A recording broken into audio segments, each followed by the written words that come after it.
N'état de plus ardent, viens, n'état de plus donne ton cœur, viens, tel que tu es ardent, viens.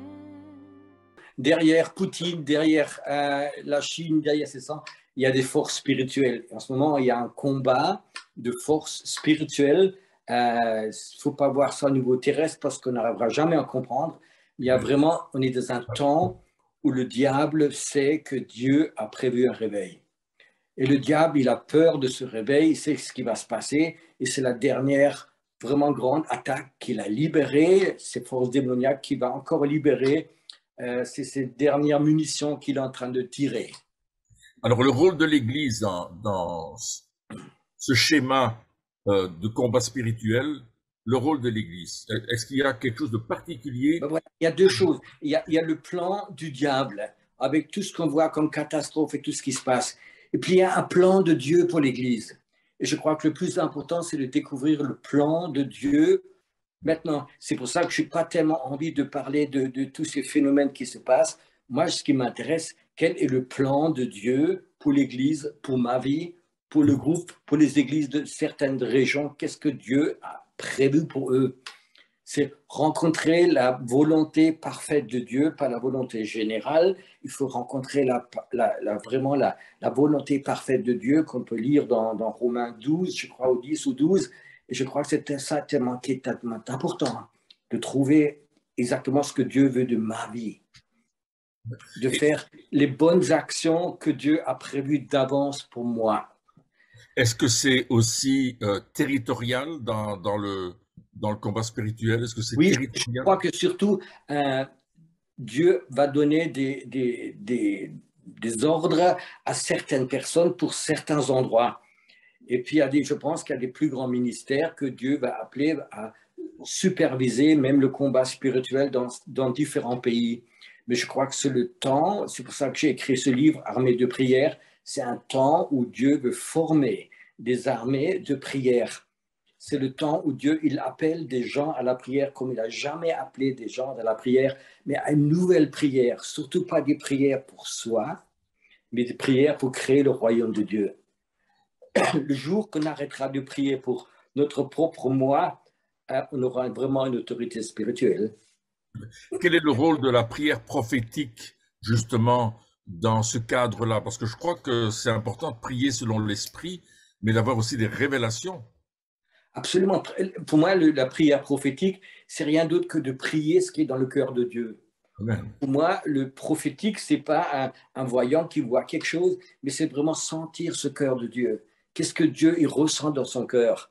Si mon cœur et le cœur de Dieu ils sont liés ensemble, je suis automatiquement prophète. C'est pas un don pour moi, c'est d'être en étroitesse énorme avec le cœur de Dieu, avec le cœur de Jésus.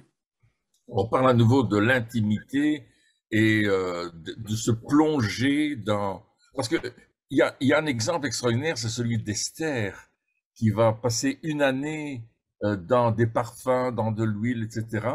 Et ça me fait penser à l'onction que Dieu veut mettre sur l'Église aujourd'hui pour ce qui va arriver, pour l'autorité que Dieu va nous donner dans le futur. Est-ce qu'on peut faire une comparaison avec ça? Oui, mais il faut faire attention à l'histoire par exemple, il y a une vague de gens qui aiment le soaking, je crois qu'on appelait ça comme ça en anglais, c'est être dans la présence de Dieu, relaxer, se sentir bien, encore mieux et encore mieux. Et ça, c'est pour moi, pas ce qui me tient le plus à cœur, c'est vraiment comprendre les plans de Dieu. Dieu, qu'est-ce que toi, tu veux faire en ce moment? Est-ce que moi, je peux t'aider? Est-ce que je peux faire partir de ton plan? L'histoire du soaking, de nouveau, c'est souvent des gens, je me sens mieux, je me sens bien, je suis aimé. Je crois qu'il faut qu'on sorte de ce niveau-là pour vraiment créer le royaume de Dieu. La puissance du prophète, cette puissance qui est, je prends toujours à Élie qui avait cette puissance de faire tomber la pluie au bout des années, d'arrêter la pluie ou de faire tomber ce feu de Dieu. Et je crois que la puissance spirituelle d'un prophète, elle est illimitée. mais du moment que ce prophète est sous la main de Dieu et qu'il obéisse à Dieu. Souvent, nous avons cette fausse image des prophètes d'église. C'est des gens qui sont dans l'église et tout ce qui est prophétique, c'est toujours dans l'église et pour l'église. Et je crois que moi, je ne suis pas tellement le prophète d'église. Je ne viens pas dans une église pour bénir le pasteur, pour encore le caresser et caresser ses membres et lui dire que vous avez la meilleure louange, vous avez le meilleur organisation, vous avez la plus belle salle, vous avez ceci. Non, je crois que je ne suis pas le prophète d'église. Je crois que Dieu m'a appelé surtout pour ce monde invisible. Alors, je vais vous raconter peut-être 2, 3 exemples parce que j'avais promis et après, je vais vous parler d'une vision. Alors, c'est par exemple 2, 3 histoires de dire notre mental, notre savoir, des fois, il bloque un petit peu. J'ai vu dans ma vie des centaines de fois des anges, des petits, des grands, des guerriers. Et puis un jour, Dieu m'a envoyé dans une ville et j'étais devant un dôme, presque comme une cathédrale. Et j'étais devant, et puis le Saint-Esprit me parle, dit « N'aie pas peur ce qui va se passer ».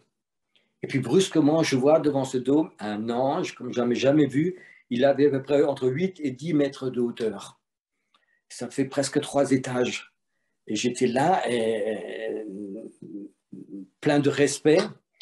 Et puis, je vois cet ange qui me fait signe de venir. Et puis, il avait une grande clé en or dans sa main. Et puis, quand il avait cette clé en or dans sa main, je me suis un peu approché. Il m'a dit, tiens, je te donne une clé. Et puis, il me dit, c'est une clé pour le monde invisible, mais souterrain, pour voir ce qui se passe dans ce monde des ténèbres. Et il m'a donné une clé pour ce monde des ténèbres. J'ai demandé au Saint-Esprit comment ça se fait qu'il est tellement grand. Et il m'a dit, ça, c'est l'ange de la ville. Alors, je dis, Seigneur, qu'est-ce que c'est l'ange de la ville? Alors, Seigneur me dit, regarde les Apocalypses. Dieu, il n'a pas parlé à l'Église, il n'a pas parlé aux anciens d'Église, nos pasteurs, mais il a parlé à l'ange de l'Église, à l'ange de la ville.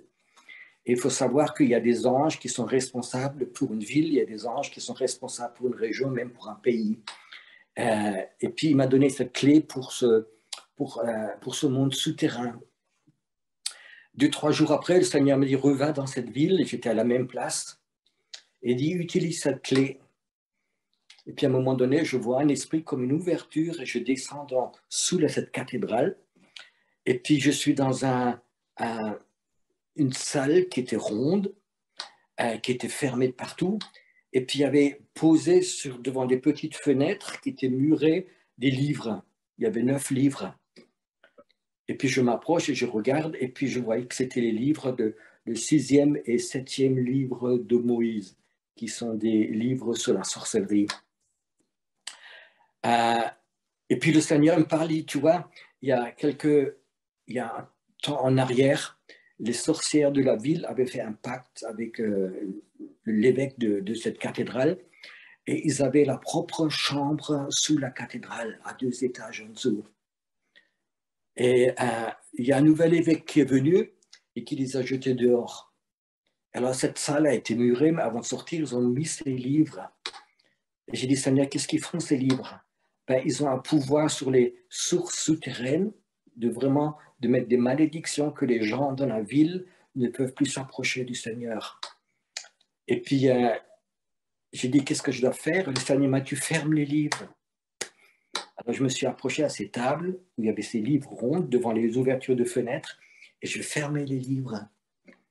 Et puis, le Seigneur m'a fait monter devant un esprit dans la salle. Et m'a dit, Pierrot, il se passe tellement de choses dans ce monde spirituel où nous n'avons aucune idée. Et je crois que le Seigneur veut nous donner un esprit de révélation, de nous faire part de ce qui se passe dans le monde invisible, de ce qui se passe au niveau des eaux, parce qu'il y a beaucoup de forces démoniaques dans les eaux, par exemple dans le Rhin, où j'ai découvert vraiment des esprits des eaux qui sont à certains endroits, où souvent des gens se sont suicidés à cause de ces esprits, où des gens occultes peuvent régulièrement y aller. Je vous raconte une autre histoire. Une nuit, je me réveille, le Seigneur dit, Pierrot, tu es prêt à sortir avec moi? Et puis je suis sorti de mon corps et j'ai vu que je traversais des pays. Et puis brusquement, je descends sur une grande ville et c'était la ville de Moscou. Et c'était à 1h, 2h du matin. Et j'atterris vraiment à Moscou dans une grande allée. Il y avait plein de lampadaires. Et de deux côtés, il y avait des anges qui étaient là. C'est comme s'ils m'attendaient quand je marchais avec le Seigneur sur une place. Et puis quand j'arrive sur cette grande place, il y avait devant moi comme un grand trou. Et le Seigneur, j'ai demandé au Seigneur, qu'est-ce que c'est? Il me dit, tu vois, ça c'est une ouverture pour l'enfer. Et là, les gens occultes de la ville, ils viennent et ils ont une communion avec les démons, ils reçoivent des révélations directement de l'enfer. J'ai dit, Seigneur, mais tu m'as envoyé ici, pourquoi faire? Il m'a dit, demande aux anges de fermer ce trou. Puis je vois que les anges, ils sont venus, ils ont bouché les trous, c'est comme s'ils avaient mis une dalle de béton dessus. Et il me dit, Pierrot, tu vois l'ouverture démoniaque de cet endroit, tous les gens ne peuvent plus y aller, elle est fermée. Et c'est une histoire que j'ai rencontrée de nouveau pareil à Majorque, où il y a vraiment le Seigneur, souvent il m'envoie de ce monde invisible, de faire des choses au niveau pour le visible après. Peut-être qu'il y a quelques-uns qui écoutent et qui pensent, oui, mais c'est toutes des choses, est-ce que c'est réel? Alors, je vais raconter comme une histoire où j'ai demandé au Seigneur, je dis, Seigneur, pas seulement des choses spirituelles, je veux voir la réalité. Et puis, un soir, il était presque minuit, le Seigneur m'a envoyé dans une ville, en Allemagne, dans une grande ville. Et puis, il m'a conduit près de la gare, 2-3 rues plus tard, rentre dans cette rue, c'est une petite rue. Il a dit, arrête ta voiture, sors et prie. Et des fois, tu sors prier, mais je ne sais pas comment prier. Alors, il n'y a qu'une prière que je connaisse. Seigneur, que ton règne vienne, que ta volonté soit faite, dans le ciel, sur la terre, dans cette rue, à l'endroit où je sais. C'est la prière que je répète toujours. Seigneur, notre Père qui est aux cieux, ton nom est sanctifié. Ton règne vienne, comme au ciel, sur la terre, dans cet endroit. Et pendant que je priais, je marchais, je voyais des anges qui venaient, qui se posaient là, mais sans plus. Et puis le Saint-Esprit dit, tu peux rentrer. Alors je suis rentré, et le jour matin, en me réveillant, je dis, Seigneur, qu'est-ce que je fais cette nuit là-bas? Il m'a dit, si t'es curieux, vas-y. Alors j'ai pris ma voiture, j'ai roulé là-bas, une demi-heure de moi, dans cette rue. Je dis, Seigneur, qu'est-ce que je fais dans cette rue? Je sentais la présence de Dieu, mais rien de plus. Et puis je devant une grande bâtisse dans cette rue, il me dit, Seigneur, ouvre tes yeux. Et puis là, il y avait une grande plaque. Alors, de cette plaque, il y avait dessus, il y avait dans cet endroit la franc-maçonnerie, les Illuminatis et plein de ces associations qui étaient tous dans cet endroit, dans cette rue. Et j'ai dit, Seigneur, qu'est-ce que je fais? Il m'a dit, Pierrot, tu vois, ici à cet endroit, il y avait une ouverture dans le monde spirituel où il pouvait appeler des esprits, avoir des révélations qui rentraient dans la politique, dans la finance, partout. Et quand tu es venu appeler des anges, ce trou a été fermé. Il n'y a plus la possibilité que ces gens aient des révélations. Tu as fermé ce trou spirituel.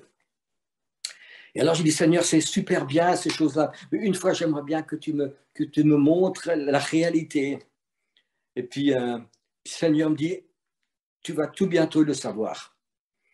Je prends ma voiture, je retourne, c'était l'heure, je vais à l'église. Et mon église, elle est juste en face du garage Mercedes. Il y a une grande concession Mercedes qui ont une super machine à café. Et puis, j'aime bien des fois le matin aller là-bas, tranquille, je me prends un petit café, je m'assois.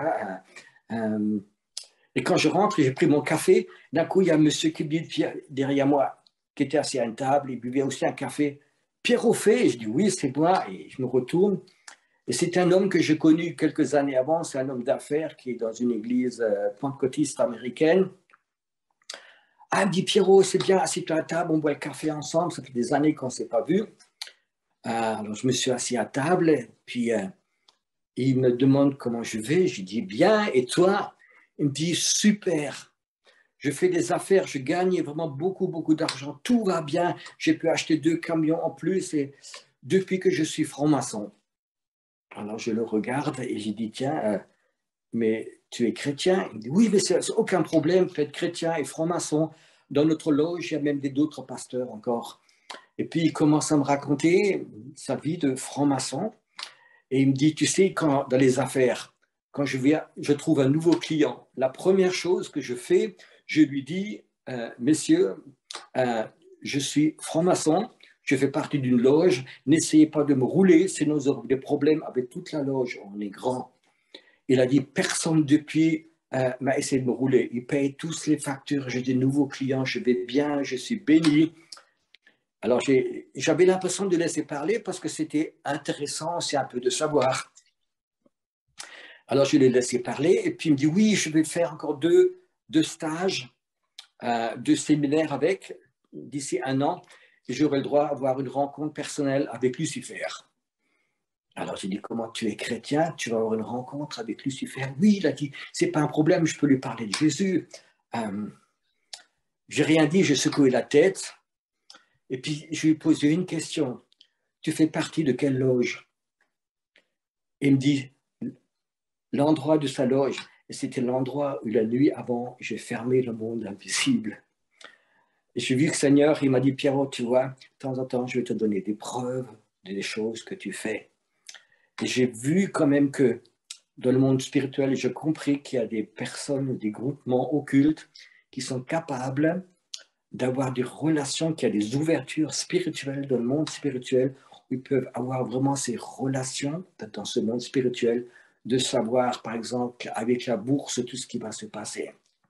Et je crois que nous, chrétiens, on a dormi trop longtemps dans nos églises, dans nos organisations, dans nos structures, tout va être super, tout va être bien. Et je crois que la Bible a dit que les hommes de Dieu, le peuple de Dieu, meurt par manque de connaissances. Et je crois qu'on est dans un temps où le Dieu va nous donner des révélations à presque toute chair, ça va revenir, on aura des révélations de ce monde invisible. Et je crois qu'il faut qu'on prenne notre place. Cette place, elle n'est pas réservée aux gens occultes. Elle n'est pas réservée à ces gens qui sont voyant tout ce que tu veux. Je crois que les chrétiens, on a eu trop peur, on était enfermés dans comme un couvercle et qui s'appelait toujours Église, dénomination, religion. Je crois que le Seigneur, il va vraiment chercher des hommes et des femmes qui sont ouverts et il va leur donner vraiment des révélations, des armes spirituelles et ils vont commencer à être capables de prier et de libérer des endroits comme Dieu les a voudrait libérer. Ça, c'est un peu le ministère du prophète. Et je pourrais vous raconter plein d'histoires. Et je crois pour moi, les histoires surnaturelles, c'est souvent les histoires qui ne se passent pas dans les églises. Ils se passent dans les églises. J'ai beaucoup de guérisons quand je fais des soirées guérisons.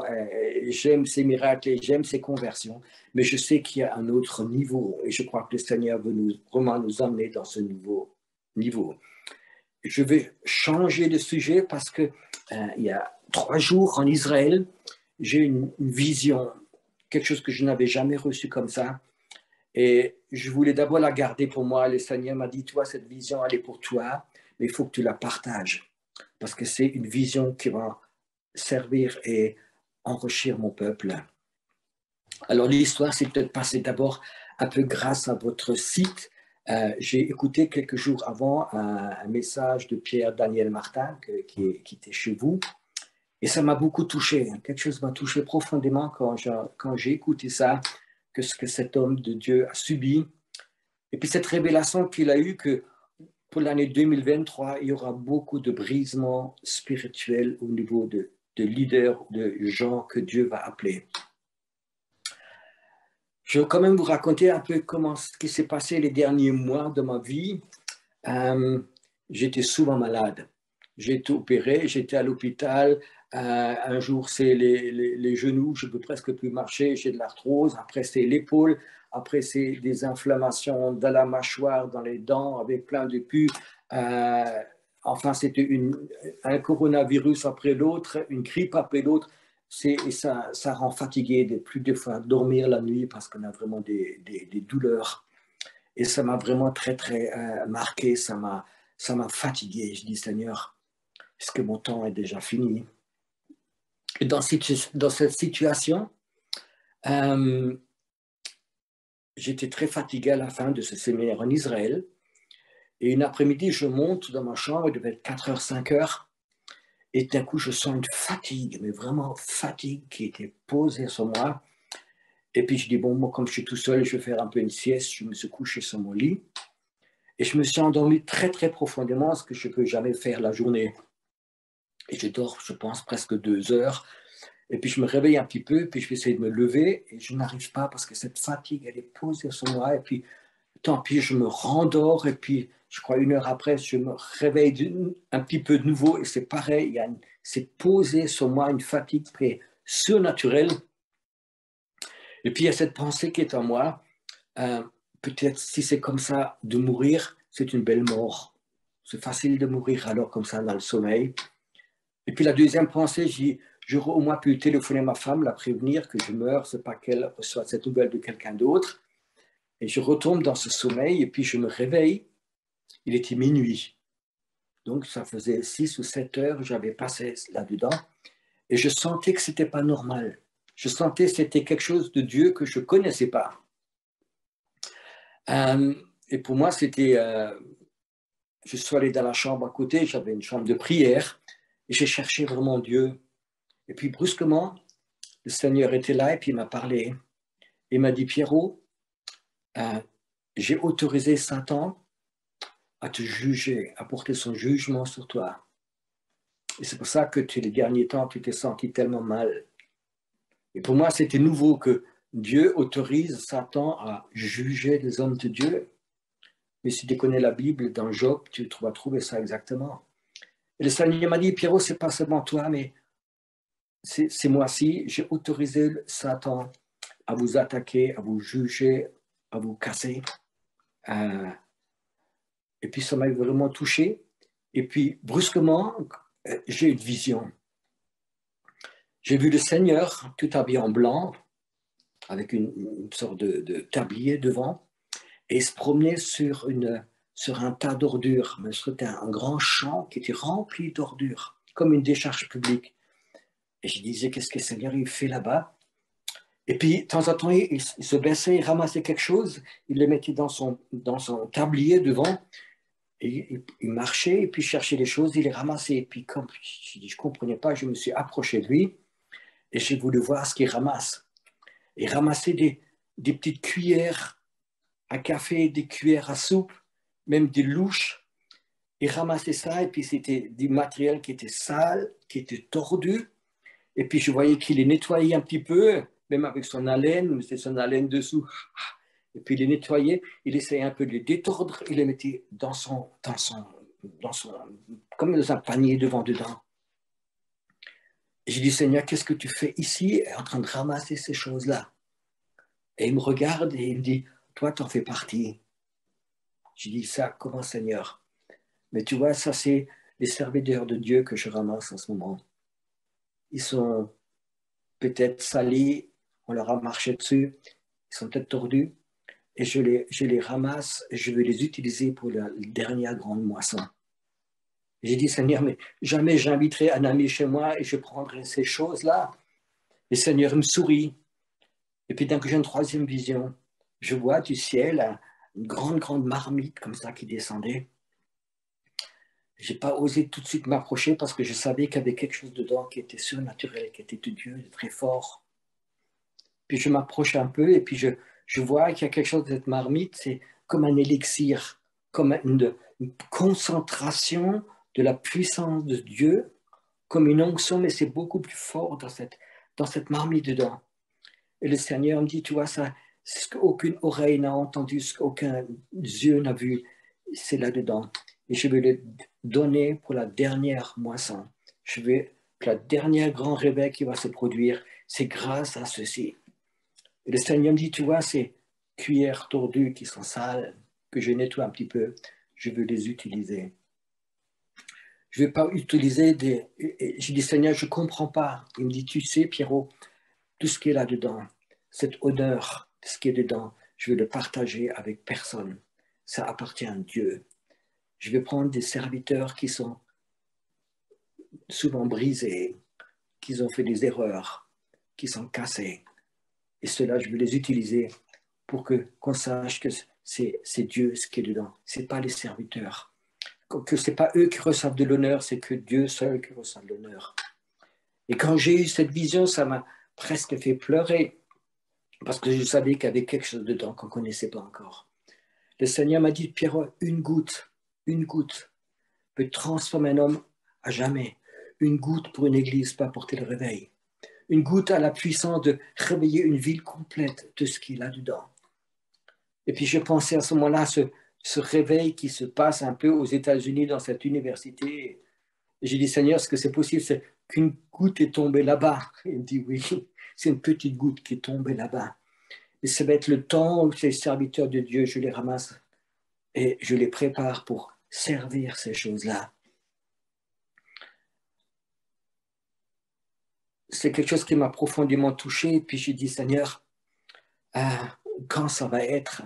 Seigneur, s'il te plaît, quand ça commence, je vais être le premier, je veux courir. Même si j'ai une toute petite cuillère à café, je veux l'avoir, je veux la distribuer, je veux travailler avec ça, je veux avoir cette chose-là. Et puis le Seigneur ne m'a pas répondu. Et puis à un moment donné, j'ai pu presque sentir ce qu'il y avait dedans. C'est comme une onction qui va sortir. J'ai presque ressenti qu'il y avait quelque chose de spirituel tellement fort au-delà qu'on n'a jamais connu. On a connu l'onction, on a vu des gens qui, par rangée complète, tombaient par terre dans l'esprit. On a vu des délivrances, on a vu la gloire, j'ai vu des dents d'or, j'ai vu des cultes. Tout était rempli de poussière d'or, mais je savais ce qu'il y a dedans, dans ce derrière marmite. C'est la puissance de réveiller le dernier grand réveil. Et puis j'ai prié le Seigneur, et puis le dernier jour, quand j'étais là-bas, je me suis promené encore dans un hôtel. Et j'étais assis dans un parc parce que je voulais être seul.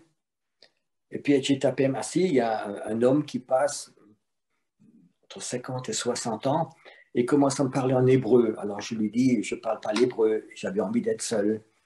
Puis il continue de parler, alors je lui explique French, mixé hébreu. Il me regarde, dit, ah mais c'est super, je parle français, je suis français. Alors j'étais dit, ça va être difficile de se débarrasser de ce... Je dis, oui, c'est bien, vous êtes français. Il me dit, oui, mais il y a 20 ans, j'ai quitté Paris, je suis juif, j'ai fait Aliyah, je vis ici, et puis je dis, c'est bien, oui, il a des affaires à Jérusalem. Et puis il me dit, qu'est-ce que vous faites? Et je dis, ah, mais moi j'organise aussi, j'ai organisé un groupe d'Allemagne, de Suisse et d'Autriche, je les emmenais ici, et puis, oui, mais qu'est-ce que vous faites? Alors, commencer à poser une question après l'autre. Alors je dis, je fais une école de prophètes ici. Et au lieu de partir, ça l'intéressait encore plus. Et il me posait plein de questions, et puis j'ai commencé à lui dire des versets comme sur l'Ancien Testament, parce que c'est un juif croyant. Il me dit, qu'est-ce que c'est une école de prophètes? Alors j'essaie de lui expliquer. Et puis il dit, mais je veux voir ça. Je dis, mais oui, vous allez sur YouTube, et puis vous allez sur Taubreise, et vous pouvez regarder ça. Il me dit, ah, mais j'ai mon portable ici, et puis je peux voir. Je n'ai pas pensé qu'il avait un portable ici. Alors il ouvre son portable, et il ouvre, et je lui dis, regarde, et puis il y avait juste le dernier culte qu'on a fait là-bas, cette école de prophètes, qui était dessus. Et puis il remarque cette image, et puis je vois s'il est comme hypnotisé. Il regarde ça, il me parle plus, il dit, mais c'est vous devant? Je dis, oui, c'est moi devant. Et il me dit, quelle puissance! Et puis je voyais qu'il est vraiment quelque chose qui sortait de ce portable et il était là comme presque hypnotisé. Il me dit, est-ce qu'il existe quelque chose en français? Je dis oui, si tu avances un peu, tu trouveras quelque chose en français. Et il me regarde, il dit, mais je peux vous joindre, je peux vous téléphoner, est-ce que je peux rendre contact? Alors je le regarde et je dis, est-ce que je peux prophétiser sur vous? Il me dit, qu'est-ce que c'est? Je dis, écoute, c'est ce que Dieu voudrait avoir de votre vie. Et là, dans ce parc, j'ai profité sur cet homme. Et il était comme hypnotisé. Il a dit, je vais vous écrire, je vais vous téléphoner. Ça l'a complètement bouleversé. Il y a une onction, quelque chose qui est sorti de ce portable. Et j'ai dit, Seigneur, est-ce que tu as mis une goutte, un tout petit peu de ton parfum, de ce chose dessus? C'est comme le Seigneur me souriait.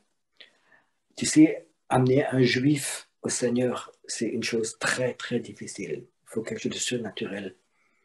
Et cette dernière grande marmite, il y a quelque chose dedans aussi pour Israël. Le peuple juif va connaître de ces gouttes-là. Il y a des hommes de Dieu. Il y en a même deux qui écoutent en ce moment. Tu as l'appel pour Israël et tu vas y aller. Tu as un appel pour les Juifs. Et le Seigneur dit, je vais te poser quelques de ces gouttes sur ta vie.